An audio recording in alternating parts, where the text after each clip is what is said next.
All right, y'all. Y'all backstage with us. Yes, I'm doing the show. The show must go on.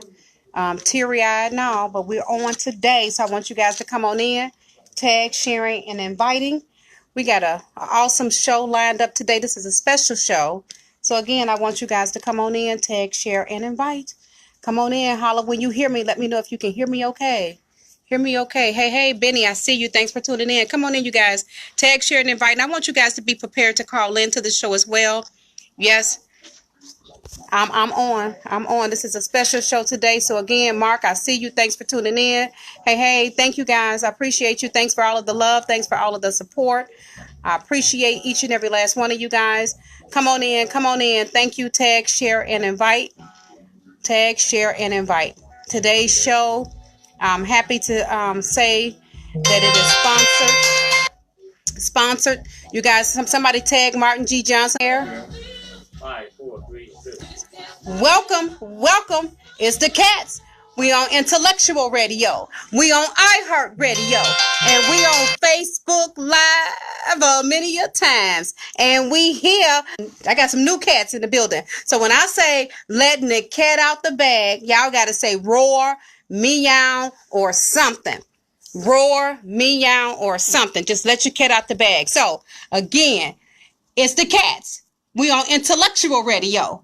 We on iHeart Radio. And we on Facebook Live many a times. And we here letting the cat out the bag. Meow. Meow, roar. You know, first of all, you guys, as you guys know, this show here is very, very near and dear to me. So it's yesterday I had funeral services for my mom. And so for me to be here is really just a push past my pressure point. And I tell you, you never know what you can do until you just have to do it. So again, I appreciate you guys. I appreciate your love. And I want you guys to make sure that you have the phone lines ringing today. Make sure I want you guys to call in from all around the globe and make sure that the phone lines are ringing today because we're going to be on topic. But before I do, I'm going to go ahead and introduce our guest. Our first guest and sponsor today of the Cats Out Show is a young lady that I have a tremendous amount of respect for. When I tell you she's a fireball, she's someone who you know, she don't take no for an answer. She don't take no for an answer, and she comes dressed and prepared and ready for action. We got Miss Lisa in the building. Lisa, can you tell people who you are and what you're actually doing here today? Well, Vera, first of all, I want to say I'm sorry about your mom, and I do respect the fact that you are here, even though you're going through something terrible. But my name is Lisa Thomas, and I am with Inspire Global, and what my company is a company that has a plethora of things that you can be a part of. We have laboratory services as far as we go into the hospitals and we get their lab work, and they send their lab work to our laboratories as far as the blood specimens and the urine specimens. Every time you go to a doctor, he pulls something out of you and they send it to our laboratories. So we do handle that kind of stuff. And then you can be a travel agent or a health and wellness is one of the things that we are involved in. Also, when it comes to cold pressed juice, you can be a part of that. It's very healthy for you. It's good that you get 1.5 pounds of fruit and vegetables on a daily basis. So that's one of the other things. And then we have our protein shakes and our vitamins that you can be a part of to stay healthy.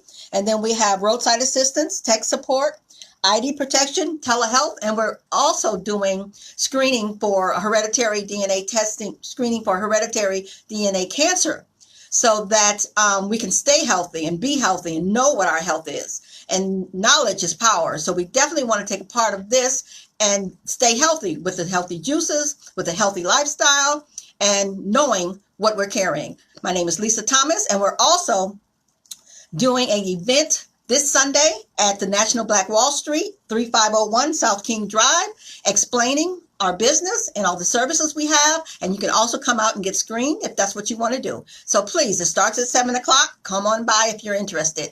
Thank you, Lisa Thomas. All right, Lisa, we're going to be hearing a lot more from you today. So I appreciate you for coming out here in all of this snow and being here. once again, Lisa, and when we talk about cancer screening, I really have a passion right now, and I encourage everyone to make sure that you follow up with Lisa, and you're going to be hearing more from her, especially about this cancer screening, as well as the juices and different things like that. Next to Lisa, all the way from Texas.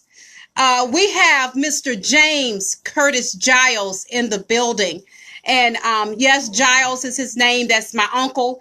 And when I tell you I have so much respect for this man and his story is known globally around the world. And I'm just going to tell a little bit, but I'm going to actually let him introduce himself. James Curtis Giles, you spent a lot of time behind bars. Almost what, 14 and a half years for a 10 in and 14 and a half on the streets. 10 in and 14 and a half on the street. Wow. Come to the mic. For a crime that you did not commit. That's correct. My name is James Curtis Giles, Senior, all the way from Lufkin, Texas. And I did spend lots of time in the pen. But I just want to just thank my niece for such a hard work that she done after we just got through funeralized our sister, my sister, and her mother yesterday. On yesterday, I'm in Chicago at a funeral, my sister's funeral. And I want to just give thanks out to my brother. He was here with us, Bobby Joe, and my sister and her niece were here with us. And they already gone. Some of them gone back to Texas. She actually waving at you now. Virginia is on waving at you right now on Facebook Live. She see you. And I want to say thank God for able to come up here. And I did have some tragedies and some downtime in my life. In 1993, I was arrested for a crime that I didn't know anything about. And I did 10 years in the state pen in the state of Texas. And I did 14 and a half years on parole, registered as a sex offender. But thank God, everything came to a halt in 2007. That's when I was actually clear and exonerated of the crime that I didn't have anything to do with. It taken this long for me to get my freedom. And now I've been free with the Innocent Projects of New York. And I got friends here in Chicago, some Innocent Project people. And I'm all over the United States or globe right now. And I was in Tennessee last year for a march down there on MLK. We did some marching down there. And I'm going to be in Atlanta, Georgia on the 11th through the 14th this year. I'm going to be there in March. And so I just want to give our thanks to my niece again. And I just want to say not so much my life, but at the same time, I had never given up anything. I always been consistent that I know I was innocent. And so I consistently worked on my case when I got out of the penitentiary. And I'm still today is working to get more money in my pocket because that's what I need. Amen. Amen. You got to help some people because, and let me just say this, when you got out, it wasn't just you. It was over 11 other men that were found innocent as well. So you helped some more people along your journey. Along the journey, is what you're saying. Being consistent. If other people got out after I did, many of them got out and they still getting out because we did change some law on identification because the way I was pointed out of a lineup, and that would never happen no more in the United States of America. Every state in the country, in the United States, has put in law where you got to have more than just somebody saying you done a crime. You got to have some DNA. You got to have some physical evidence. You got to have pretty much everything to prove someone guilty these days and time. Exactly. And those laws were changed as a result of what happened with you and you guys' hard work. Again, that's James Curtis Giles Sr. You could Google him. He'll come right up. He was on Larry King Live. He has a book called Tested, the book. And again, somebody you should know. Next to Mr. James Curtis Giles, we have millionaire, beat him up, Ian on stage with us. Ian, tell people who you are and what you're actually doing here today. Very first, I want to say you have my condolences. I think that you're incredibly strong to be here today with what's going on. I want to thank you for inviting me out. Well, what I do is a couple of different things. One of the things that that I'm doing now is that I'm working with Vera as with the Lounge Media, which is digital and video marketing. And what we do is we create commercials, we create promotional videos, marketing videos. We also do digital marketing as far as ranking, getting your business ranked on Google, on the first page of Google, as well as doing a lot of different things, like we create logos, we do logo animations, anything that your business pretty much needs that has anything to do with media, we can pretty much do it. Right. The other thing that I am involved in is that I also have a martial arts program. It's New Path Wing Chun Martial Arts Sciences, and I've been teaching Wing Chun. It's the system that I teach is called Wing Chun Kung Fu. It's a Chinese martial art that deals in where you learn to do two things at one time. You learn to block a punch and give a punch at the exact same time, which makes an interaction with someone who's trying to hurt you, it's a lot more effective that way than just blocking and then punching. So the things that we're doing are trying to educate the public on how to protect yourself, how to stay safe, how to strengthen your body, and strengthen your mind to keep your spirit calm. So those are some of the things we're working on. All right. And so, again, you guys, thanks for tuning in. I want you to continue to tag, share, and invite. This is vgilesnorris, and this is a special show today. Very special to me because this is my first step in continuing after the loss of my mom. So again, you guys, I'm going to be real brief. My eyes are all puffed because I've done a lot of crying. I've made it probably about a good half an hour without crying now. So let's just keep it that way. So I need my prayer warriors on here to keep on praying me through. So I'll tell you what, this is what we're going to talk about now. We're talking about R. Kelly, and we're going to talk about Jason Van Dyke and the verdict that came out yesterday, giving this man, I want to say 80 months, that's 6.5 years, for what happened here in Chicago. And I need the phone lines to ring. I want you guys to call in and give us your opinion, first of all, about R. Kelly. Because as we're talking about pedophiles, my uncle spent half of his life, 10 years in jail, 14.5 years on parole for something that he did not even do. How is it possible and I'm not for R. Kelly. I'm not against R. Kelly. There are things that's going on in the world that's bigger than R. Kelly. But I think anybody that take advantage of other people need to have charges brought against them. Earl Giles, I see you tuning in. But again, Kevin Giles, I see all the Giles clans tuning in. But again, you guys, I want to know what you think. How is it possible for all of these charges that's been brought against R. Kelly, all of these young women that are stepping up saying what happened, for it to have taken this long? Again, we want to hear from you. 708-223-8953. But what I'm going to do is I'm going to turn the camera around to our sponsor today, Miss Lisa. Lisa, let's talk about R. Kelly. Oh, yeah, R. Kelly. Now, do you see anything wrong with a little bump and grind? No, I'm sorry. I don't see nothing wrong with a bump and grind if it's consensual. If it's consensual, okay. Now, as far as R. Kelly is concerned, I just think it's an attack on our black men that have money. That's my opinion, because there's a lot of other races out there that have done worse, have married 16-year-olds, 17-year-olds, and they're still out there and nothing's happening to them. And I just don't believe we should hold his music hostage.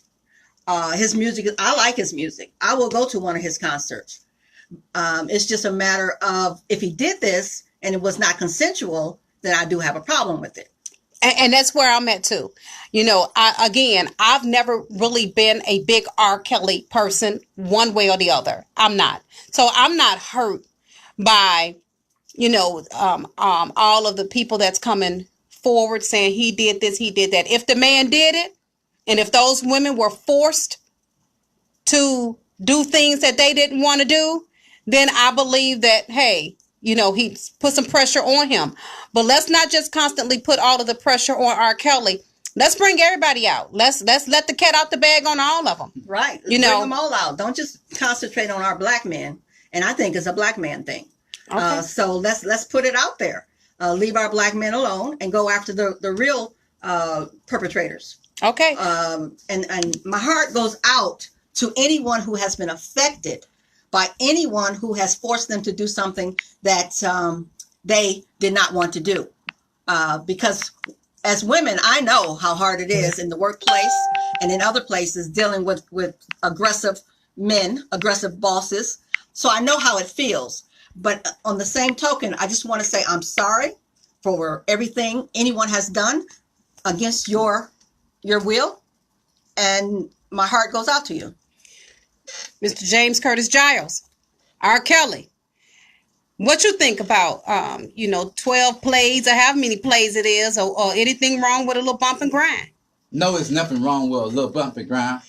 But when we're talking about R. Kelly, we have to look at the real picture of the whole thing.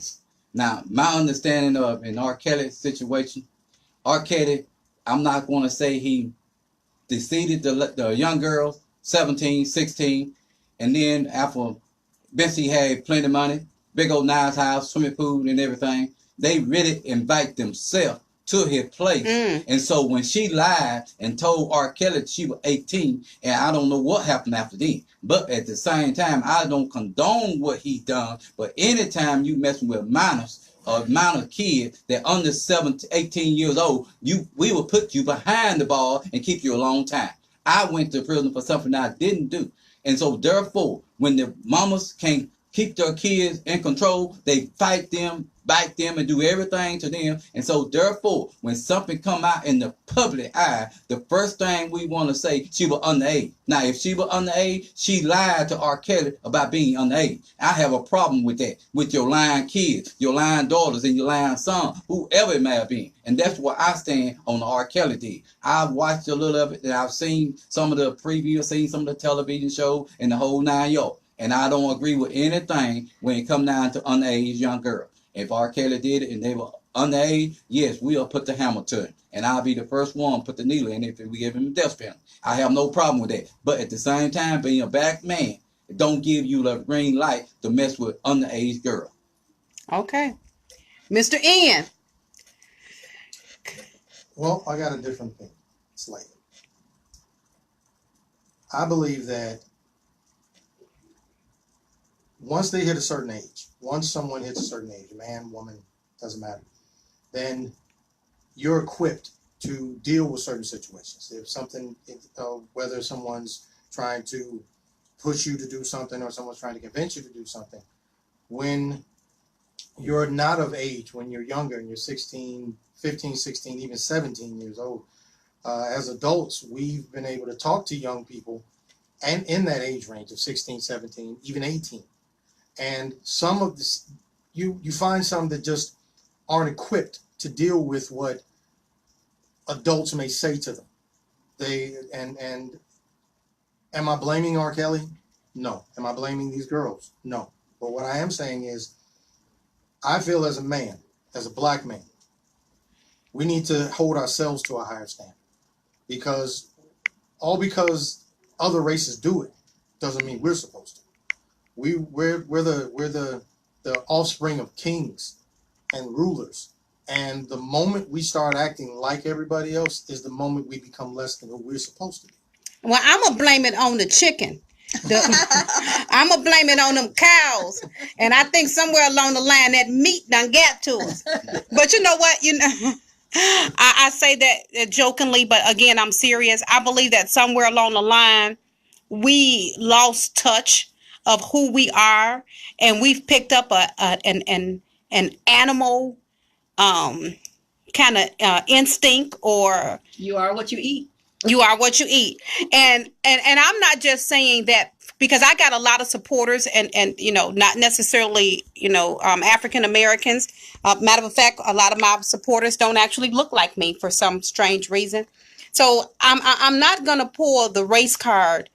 What I am going to say is that you have a responsibility when you know better to do better. Mm-hmm. And if you wouldn't want something done to your children or done to you, then why do it to other people? Now, again, I have to be careful when I say that, because there are some out there that are doing things to their own children. Yes.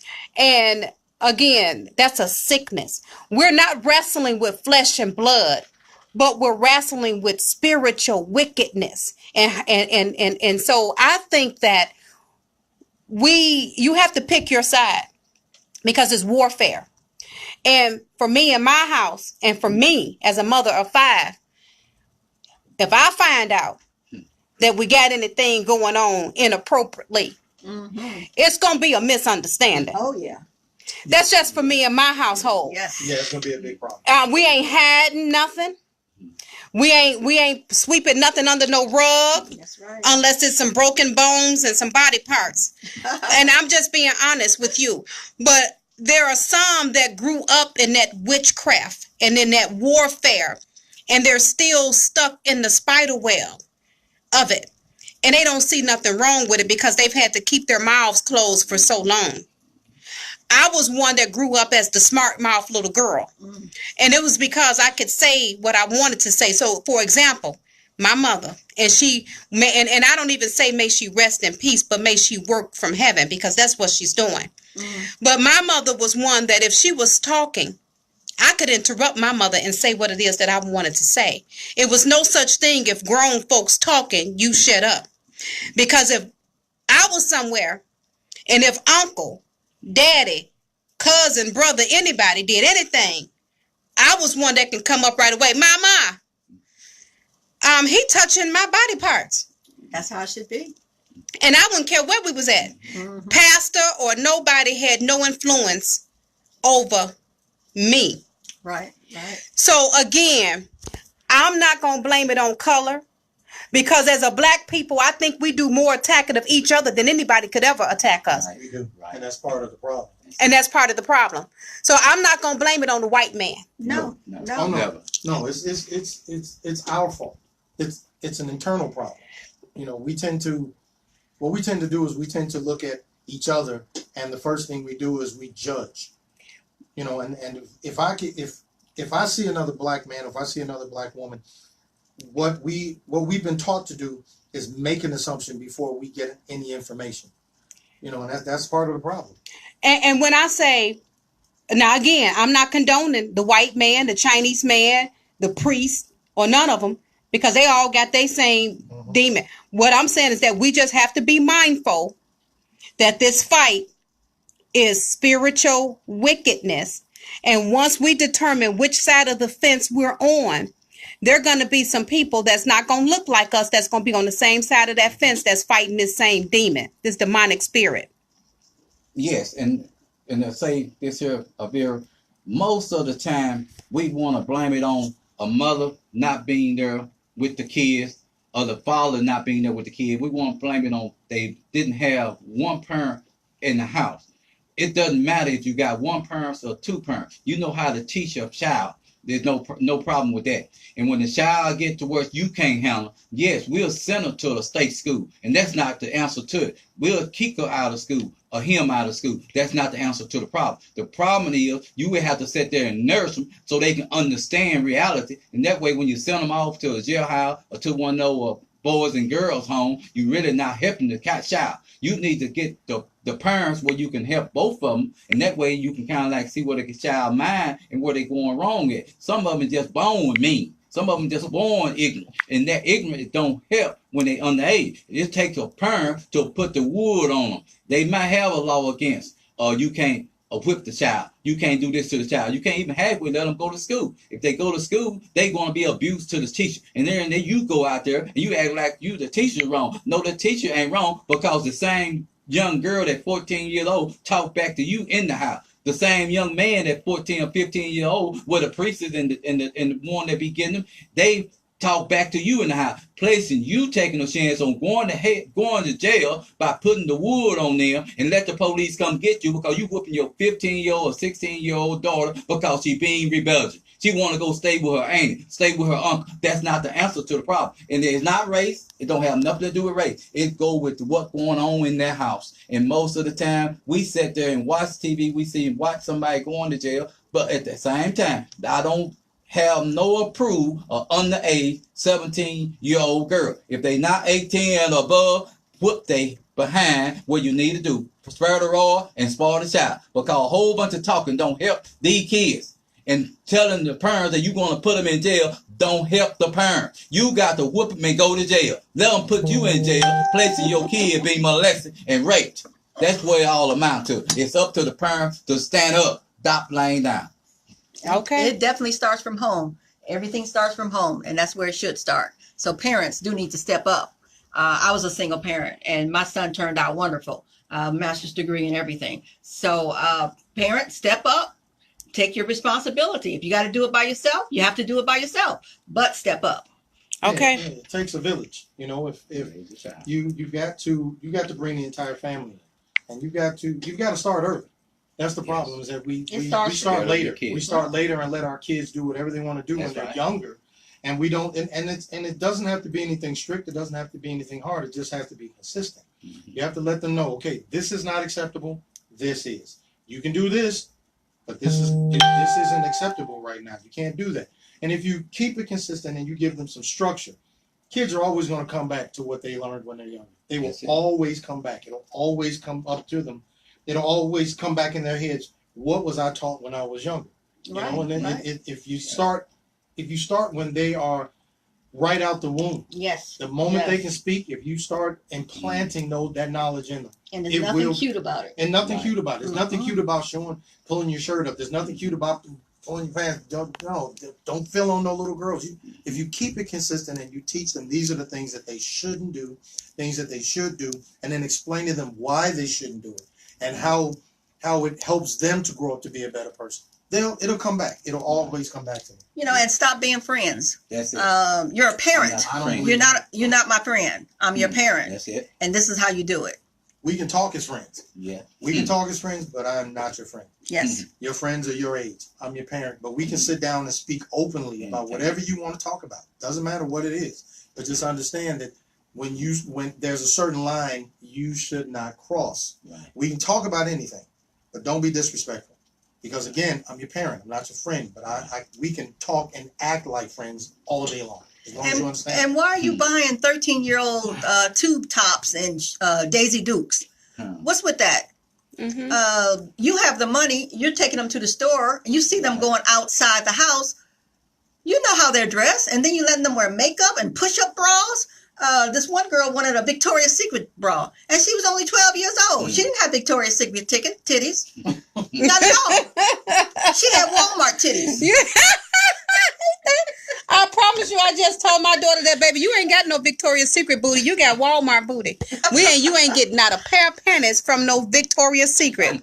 Yeah, you worry about the wrong stuff. But you know what? Also, and you know what? Let me say this, guys, because the lines are open and the lines are not ringing. So I need you guys to call in 708-223-8953. The number is pinned.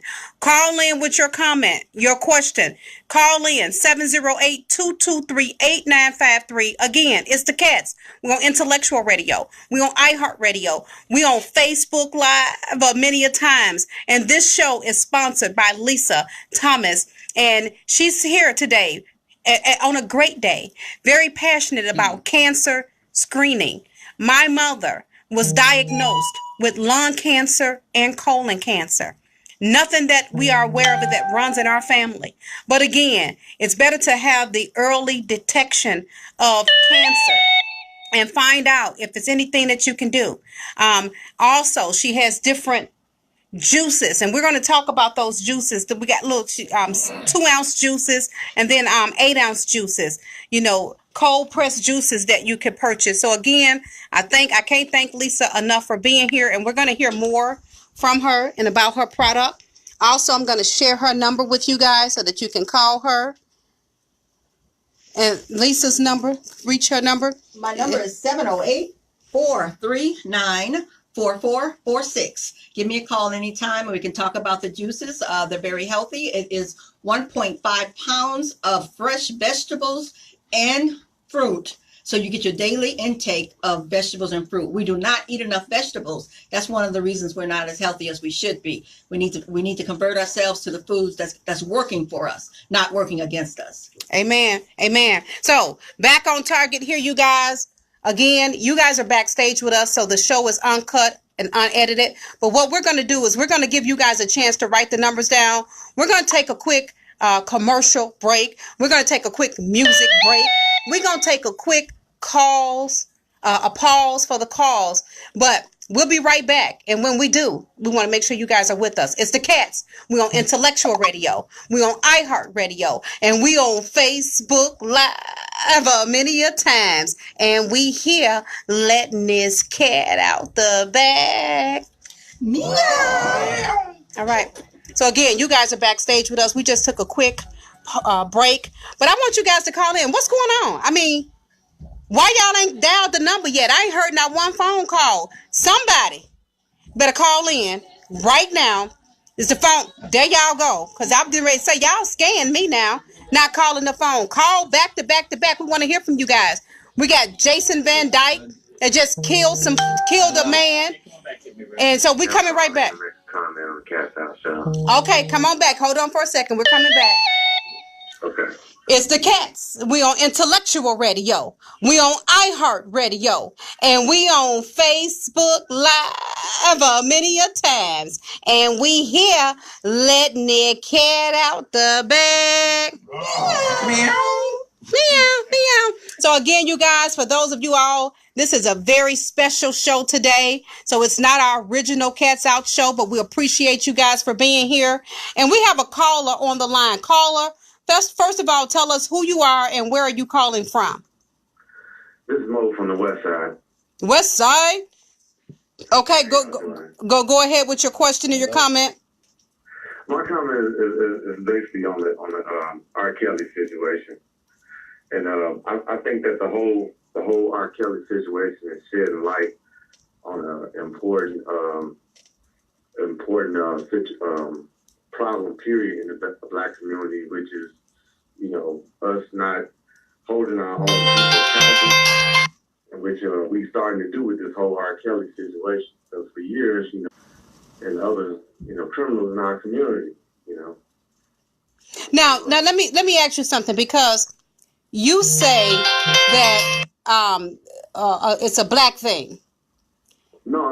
I'm saying that, and us to start focusing on the crime and the things that are going on in our own community. Our black men messing around with young girls, amongst other things, you know. I'm not going to say every family, but I mean, most black families have an R. Kelly in the family. Wow. Most of us know R. Kelly, you know, like since the whole topic has been viral on Facebook, you every other day you see somebody, you know, with a comment saying that, yeah, I knew a guy that used to do the same thing, and well, my friend used to mess with older guys that was, you know, late 20s when I was in high school, and so. What about R. Kelly being a victim? Do you think that R. Kelly is because he's probably, and because he helped, and not just R. Kelly, but his whole entire team, because from stories that I've heard throughout the years, he used to offer up these girls to the crew and strangers that used to come around, you know. So as they've been saying, the whole crew is guilty, and all of them need help. That's why none of them has really came forward, because, I mean, all of them are pretty much guilty of a crime. Okay. So again, well, all right. Thank you for calling in. Thank you for tuning in. We appreciate you. And again, West Side. Thank you. Thank you so much. All right. Okay, you guys. So you heard it. You know, you guys heard it. Go ahead, speak. What do you guys think about what he said? Well, I think that's what I was